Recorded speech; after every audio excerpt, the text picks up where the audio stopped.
Letter लिहिलं ना, तुम्ही सीएम साहेबाला लिहायचं, नगरपालिकेला तुम्ही नियम लिहिता. नगरपालिका तुमच्या हातात आहे हो. तुम्ही मोठे मोठे बिल्डिंग तुमच्या हातात बंद आहे, तो कबूतरखाना काय आहे?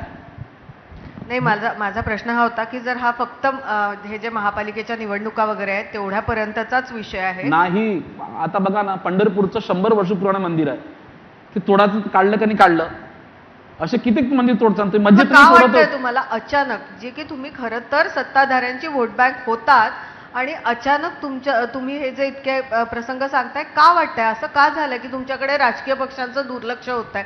ही भावना तुमच्या मनात का आली आहे? काही स्वार्थ नेता लोक आहेत, हे माझ्या पुढे नाही आहे, माझ्या मागे नाही आहे.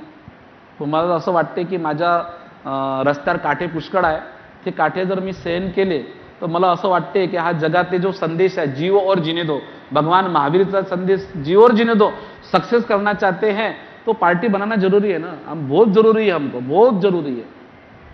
असा समज होता की तुम्ही ज्यांचं नाव घेणं टाळतायत ते जस्ट लोकांच्या रेफरन्ससाठी म्हणून, ते लोढा हे मंत्री आहेत आणि त्यांच्यावर समहाऊ जैन समाज नाराज आहे आणि ती नाराजी ते सरकारपर्यंत पोहोचवण्याचा प्रयत्न करतायत. आणि तुमचं मत आहे की मंत्री लोढा जे आहेत ते फडणवीसांपर्यंत नीट तुमचा मेसेज पोहोचवत नाहीत, असा तुमचा आरोप आहे, बरोबर? असं समजून घेतो मी.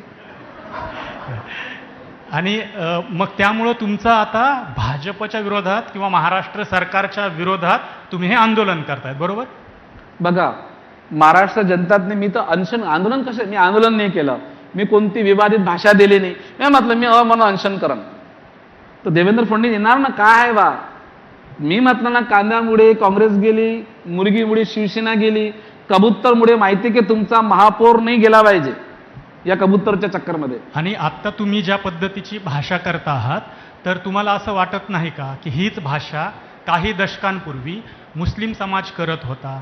ते काँग्रेसला मतपेटीमधनं अशा पद्धतीनंच ब्लॅकमेल करायचे की तुम्ही आमचं हे काम नाही केलं तर वोट मिळणार नाही. त्यांच्या हिंदुत्ववादी पक्षांचं त्यांच्यासमोर धमकीसारखा त्याचा वापर करायचे. तुम्ही आता तीच भाषा करताय ना मुनी. माझं मंदिर सुरक्षित पाहिजे, मला माझी गोमाता सुरक्षित पाहिजे, माझे कबूतर सुरक्षित पाहिजे होती अशीच मुस्लिम समाजाला. त्यांचे मौलवी हीच भाषा करायचे. तिथं पण अशाच पद्धतीनं जामा मशिदीचे मधनं फतवे निघायचे असं सांगितलं जायचं. त्याच्यात आणि तुमच्यामध्ये काय फरक राहिला?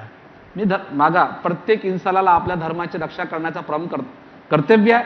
माझा धर्म आहे, मी जे करेल मला करायचं. आणि मग महाराष्ट्र धर्माचं काय की इथं राहून मराठी विरुद्ध जैन, मराठी विरुद्ध अमराठी हे चालूच आहे. हा वाद होतो, त्याच्यामध्ये तुम्ही आणखी फ्युएल टाकताय असं तुम्हाला वाटत नाही का?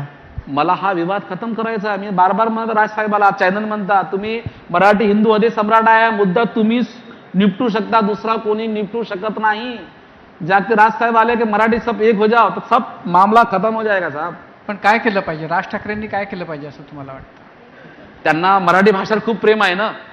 मग त्यांनी काय करायचं? काय केलं पाहिजे त्यांनी? तुम्ही सांगा राज साहेबांना, आम्हाला मराठीच काय बोला सांगा. मी माझ्या 36 कोमला मारवाडी समाजाला इकट्ठा करतो. तुमचं सांगा ना, तुम्हाला मराठी, आम्ही मराठी बोलणार. आम्ही मराठी माणसाचा अपमान कधी केला नाही ना आधी कधी करणार, कारण की ते संस्कार आमचे नाही आहे. तुम्ही म्हणा तुम्ही मराठी बोला, आम्ही मराठी बोलतो. तुम्ही जर थापड मारचाल, तुम्ही जर म्हणा मराठी बोल सर, हम बोलणार नाही, तुम्ही कोण आहे आम्हाला बोलणार आहे? धर्मासाठी जेवढा योग्य लागेल महाराष्ट्राचा बनवायला आम्ही योग्य देऊ त्याला. पण तुम्ही मारवाड्याला मारता, फोडून काढता, त्या तिथं मराला मारता, मराठी बोला हे बोला, ते काय म्हणते त्याला, अजून ते भाईंदरमध्ये झालं. तुम्ही मारवाडीला मारा पण त्याचा फोटो व्हिडिओ काढू नका.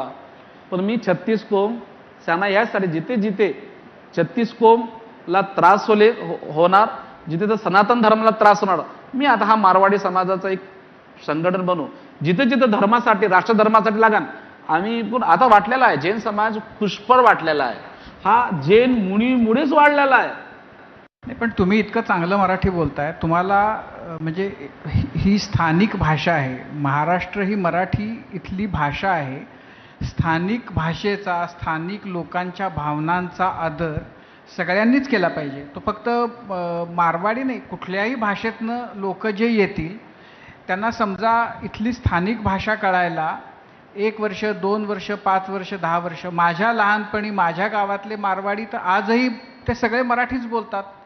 त्यांचा काही मराठीच्याबद्दल ना राग आहे ना त्यांचं मराठीशी काही वैर आहे, तर ते मराठीच आहेत. ते काही 200-400 वर्षांपूर्वी राजस्थान कुठून आले, पण ते पूर्णपणानं मराठी झालेत आणि त्यांचं कॉन्ट्रीब्युशन